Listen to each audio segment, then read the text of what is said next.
tal? Bienvenido una vez más a Vértice Financiero. El día de hoy hablaremos de un tema relacionado con la información que se tiene que enviar a la Secretaría por conducto de la Comisión respecto a las personas que ejercen el control y a la transmisión de las acciones por más del 2% del capital social pagado.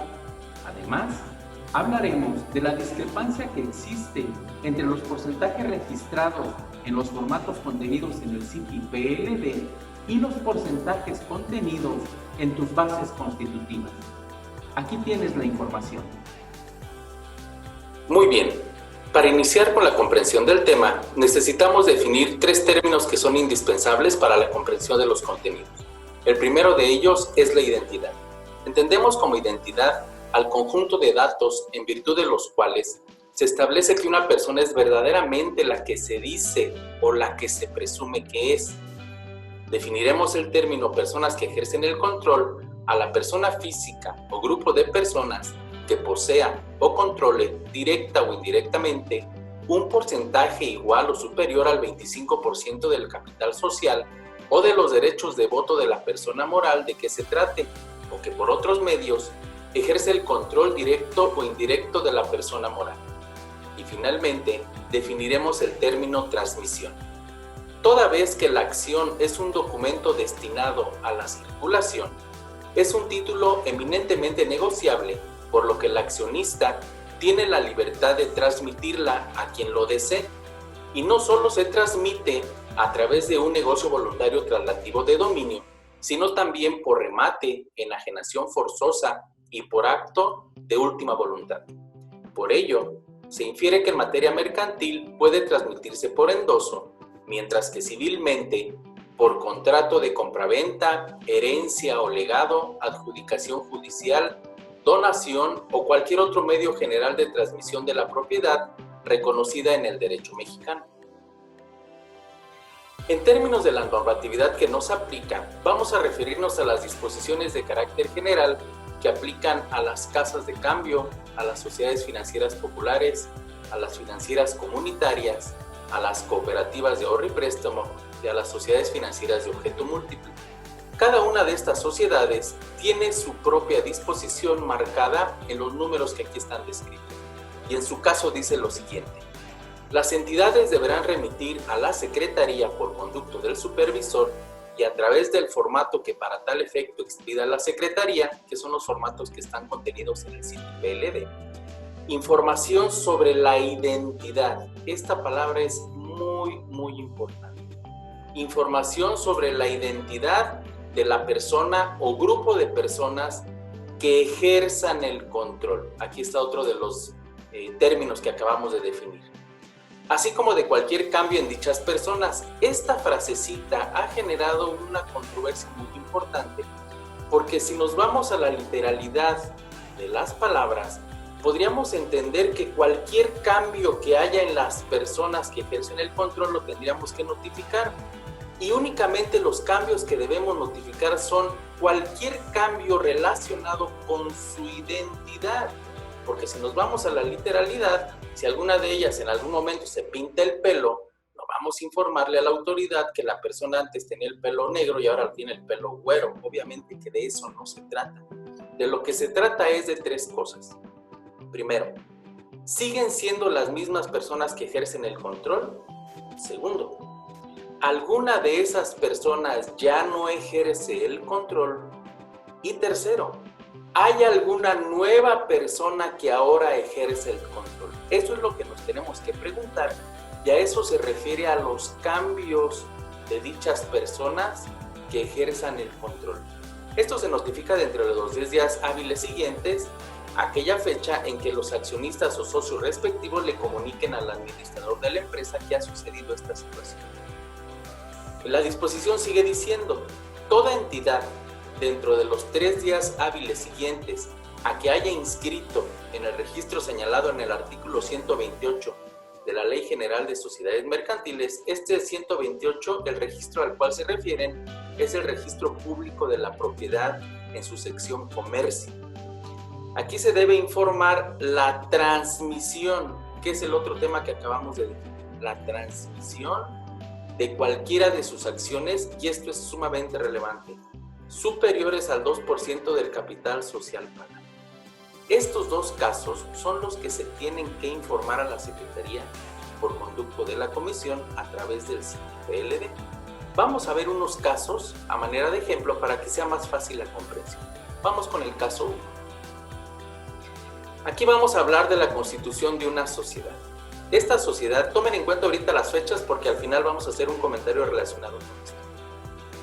15 de marzo del 2015 se constituye una sociedad. Tiene dos socios, los identificaremos como el socio 1 y el socio 2. Cada uno de ellos hizo una aportación de 1,000 pesos. Pusieron la misma cantidad de dinero para constituir su sociedad. En total tienen 2,000 pesos de capital social, por lo tanto, este tiene el 50% y este también. Si hacemos un resumen de esa situación, diríamos que se identifican las personas que ejercen el control, son el socio 1 y son el socio 2. Por lo tanto, sí hay que hacer una notificación por medio del CITI e informarle a la Secretaría por conducto de la Comisión la identidad de estas dos personas que son las que ejercen el control. De pasada, el formato les pregunta los porcentajes de participación que tiene cada uno de ellos, pues ahí los van a anotar. Recuerden esta parte, en el inicio de la constitución de la sociedad y de nuestro ejemplo, cada socio tiene el 50% y son ellos los dos que ejercen el control desde el origen de la sociedad. Vamos a un caso número 2. Imaginemos que aquí hay un aumento de capital. En el mes de junio del 2017, 2 años después de que se constituyeron, hay un aumento de capital. El socio 1 tenía 1,000 pesos de capital originalmente, le metió 1,000 pesos más. El socio 2 también tenía 1,000, pero él le metió 500 pesos más. Por lo tanto, ahora tienen un nuevo capital. El socio 1 tiene 2,000 y el socio 2 tiene 1,500. Si ustedes observan, el porcentaje de la participación se modificó respecto de lo que eran sus porcentajes originales. ¿Por qué? Porque ahora la base de referencia ya cambió por el aumento de capital. Entonces, estos porcentajes se movieron. Vamos al resumen. ¿Qué pasó aquí? Primero, no cambió la identidad de las personas que ejercen el control. ¿Por qué? Porque el socio 1 y el socio 2 siguen siendo las personas que tienen el control. No hubo una nueva, ni se salió una de las que ya estaban. Siguen siendo los mismos, por lo tanto no cambió la identidad.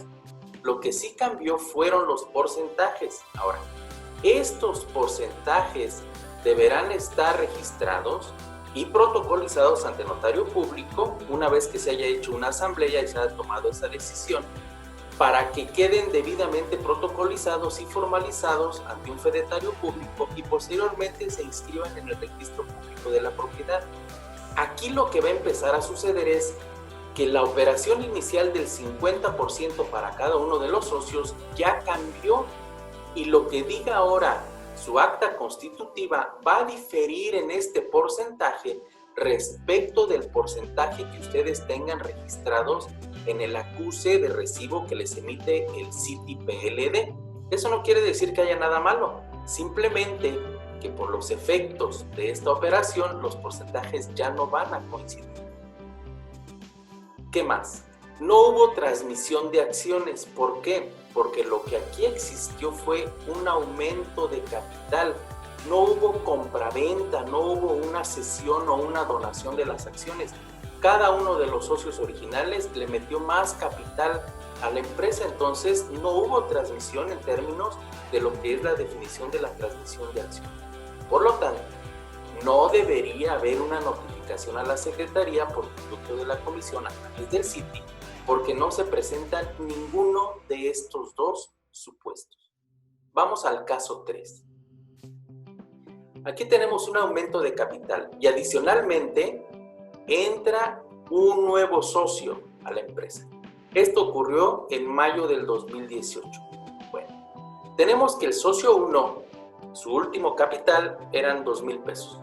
Del socio 2, su último capital eran 1,500 pesos. Del socio 3, él no tenía capital, apenas se está integrando a la empresa. Aquí hay aumentos de capital. ¿Quién aumentó capital? Pues el socio nuevo. El 3 es el socio nuevo. Por lo tanto, el nuevo capital después de este acto protocolario será 2,000 para el socio 1, 1,500 para el socio 2 y 500 para el socio 3. Ahora, el total del capital social son 4,000. Por lo tanto, las participaciones se van a volver a ajustar. En estos casos se volvieron a mover. Aquí la pregunta es, ¿cambiaron las personas que ejercen el control? La respuesta es no, porque los que ejercen el control siguen siendo el socio 1 y siguen siendo el socio 2. El socio 3, como no acumula el 25% o más de las acciones de la empresa, por supuesto que no tiene el control. Por lo tanto, los socios 1 y 2 siguen siendo las personas que ejercen el control. Vamos a nuestro resumen. No cambió la identidad de las personas que ejercen el control. ¿Lo ven? Siguen siendo las mismas. Sí cambiaron los porcentajes, pero estos cambios van a quedar en su acta constitutiva, no necesariamente en el acuse que les arroje el CITI-PLD. ¿Por qué? Porque no están obligados a informar, porque no hubo cambios en la identidad de las personas que ejercen el control. ¿Qué más? No hubo transmisión de acciones. ¿Por qué? Porque lo que pasó fue un aumento de capital, derivado ¿de qué? Del ingreso de este nuevo socio. Finalmente, no hay necesidad de notificar o de enviar información por medio del CITI-PLD porque no estamos en ninguno de los supuestos que tenemos que informar a la Secretaría. Vamos al caso 4. Aquí hablamos de una venta de acciones. Ya se pone interesante el asunto. Esa venta de acciones van a ser entre el socio 1 y el socio 2. Y la historia fue así. El socio 1 que tenía 2,000 de acciones, el socio 2 tenía 1,500 y el socio 3 tenía 500. Aquí el socio 1 le vende al socio 2, por eso es que aquí la venta de acciones le genera una disminución en su capital social. Y al socio 2 le genera un incremento. El socio 3 no entra en esta operación. Él ni compra ni vende, él se queda con lo que ha tenido. Entonces, este tenía 2,000, pero vende 50, ahora tiene 1,950. El socio 2 que tenía 1,500 y compró 50, ahora tiene 1,550. El socio 3 se queda como está. ¿Qué pasó con los porcentajes? Se volvieron a mover. Estos porcentajes se volvieron a ajustar. ¿Derivado de qué? De la venta de las acciones. ¿Verdad? Vamos a ver nuestro resumen. Lo primero sería preguntarnos, ¿las personas que ejercen el control, se modificó la identidad de cada uno de ellos? La verdad es que no. El socio 1 sigue teniendo control. El socio 2 sigue teniendo control porque tienen más del 25 o más de las posiciones accionarias. El socio 3 sigue sin tener control. Entonces no hubo cambio en la identidad de las personas que ejercen el control. ¿Qué más? Sí hubo una transmisión de acciones. ¿Por qué? Porque aquí no fue un aumento, aquí fue una venta de acciones entre el socio 1 y el socio 2. Muy bien, ¿qué sigue? Vamos a evaluar el monto de la venta y el porcentaje que representa esa venta respecto al capital social pagado de la sociedad. El monto de la transmisión de acciones fue de 50 pesos. Aquí está. Lo que equivale a 1.25 del capital social pagado. Lo que nos pide la disposición es que informemos cuando ese capital social pagado que se transmite sea superior al 2%, que este no es nuestro caso. Por lo tanto, no hay necesidad de informar que hubo cambio en la identidad de las personas y aun cuando haya habido transmisión de acciones no superó el 2%, por lo tanto, tampoco se tendría que informar esta operación a las autoridades. Vamos al caso 5. Este caso finalmente pues, nos pone una situación con más detalle y resulta que esta operación se hizo en octubre del 2019. Fíjense cuántos años han pasado desde que empezamos con el ejemplo de la Constitución, que fue en el 2015, al octubre del 2019, en nuestro ejemplo, ya pasaron más de 4 años y medio. Ahorita explicaremos. El caso 5 habla de la venta de acciones. Nuevamente hay transmisión de acciones. Y esa venta se hace entre el socio 1 y el 3. Allí el socio 2 ya no intervino. Ahora va a ser entre el 1 y el 3. ¿Cómo estuvo la cosa? El socio 1 tenía 1,950 acciones y vende 1,500 al socio 3. Por lo tanto, se queda con 450 acciones.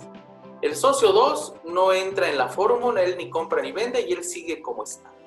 El socio 3, que tenía 500 acciones, compró 1,500 acciones al socio 1. Por lo tanto, ahora el socio 3 tiene 2,000 en acciones. ¿Qué pasa con los porcentajes? Este socio 2, si ustedes lo observan, sigue teniendo el control. Él no cambia su identidad, ¿sí? Él sigue estando ahí dentro de las personas que ejercen el control.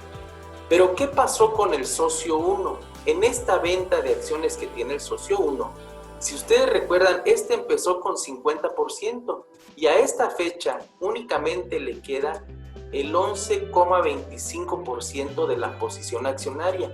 Por lo tanto, este socio sí va a cambiar su identidad porque ahora deja de tener control en la sociedad. ¿Y quién entra con control de la sociedad? El socio 3, miren, ahora este es el mayoritario. Este socio 3 es el que ahora tiene el 50% de la posición accionaria. Como aquí uno de los que tenían el control ya dejó de tenerlo y el otro que no lo tenía ahora lo va a tener, esto sí implica informar a la Secretaría sobre la identidad de las personas que tienen o ejercen el control. En resumen, sí cambió la identidad de las personas que ejercen el control, aquí lo estamos viendo. El 1 dejó de tener control, ahora el 3 tiene control. La identidad que no se modificó fue la del socio 2, él sigue teniendo también control. ¿Qué más? Sí hubo transmisión de acciones, por supuesto, porque fue una venta de acciones entre el socio 1 y el socio 3. ¿Qué más? El monto de la transmisión de acciones fue por 1,500, lo que equivale al 37,5% del capital social pagado. Por lo tanto, se supera el 2% y debe ser informado a la Secretaría. Aquí se van a informar dos cosas. Las personas que ejercen el control, porque ya ahora sí hubo cambio en la identidad de ellos, y la compraventa de las acciones o la transmisión de las acciones por más del 2% del capital social pagado. En ambos casos, ustedes deben contemplar los tiempos que hay para cada uno de ellos. En este primer caso son los 10 días y en este caso son los 3 días posteriores a que se realicen las operaciones. Entonces, teniendo esto en claro, aquí nos damos cuenta que si recordamos el ejemplo 1, cuando los accionistas, me voy a regresar hasta el ejemplo 1, donde los accionistas tenían un 50 y 50 en la posición accionaria, conforme ha transcurrido el tiempo, esos porcentajes se van a ir modificando. Y aquí está lo interesante. No necesariamente van a coincidir los porcentajes que tienen ustedes en los acuses de recibo que les emite el CIT y PLD de las personas que ejercen el control cada vez que haya un acto protocolario. ¿Y eso por qué se los digo? Hemos identificado que algunos de sus acreedores, cuando ustedes solicitan líneas de crédito, les piden los acuses de recibo que les emite el CIT y PLD respecto a las personas que ejercen el control, como de aquellos supuestos donde ustedes hayan hecho transmisión de acciones por más del 2% del capital social. Lo que hemos notado es que alguno de estos intermediarios financieros les piden que los porcentajes que están en sus acuses sean los mismos porcentajes que están en sus actas constitutivas. Y no necesariamente va a ser así, porque los porcentajes que ustedes registraron en la Constitución o por primera vez que informaron a la Secretaría las personas que ejercen el control, cada vez que se haga un acto protocolario y que no requiere informar a la Secretaría, van a ir modificándose los porcentajes y va a empezar a existir una discrepancia entre la información que ustedes tienen registrada en el CITI y la información que va a estar contenida en sus actas constitutivas. ¿Qué es lo que puede pasar aquí? Uno, que el acreedor les niegue la línea de crédito porque esos porcentajes no coincidan. Eso podría ocurrir, que creo yo que no es correcto. Dos, que ustedes opten por entrar al Citi PLD y modificar los porcentajes para hacer que coincidan con sus actas constitutivas, lo cual remarco que tampoco es lo correcto. Y lo correcto debe ser que sus acreedores, en el momento en que vayan a dictaminar su crédito, expliquen cuál ha sido el comportamiento de esas operaciones corporativas de aumento o disminución de capital o de venta de acciones o del cambio en los porcentajes en las personas que ejercen el control. Porque si ustedes entran al Citi y hacen modificaciones sin que tengan que estar obligados a hacerlo, a lo que pudieran llegar es a que tengan una observación en su próxima auditoría de cumplimiento. Espero que esta información sea de tu utilidad. Seguramente te va a ayudar para disipar muchas de tus inquietudes. Gracias por tu tiempo. Sigue enviándonos tus dudas y comentarios a nuestras líneas de contacto. Las seguiremos atendiendo con todo gusto. Muchas gracias y hasta la próxima.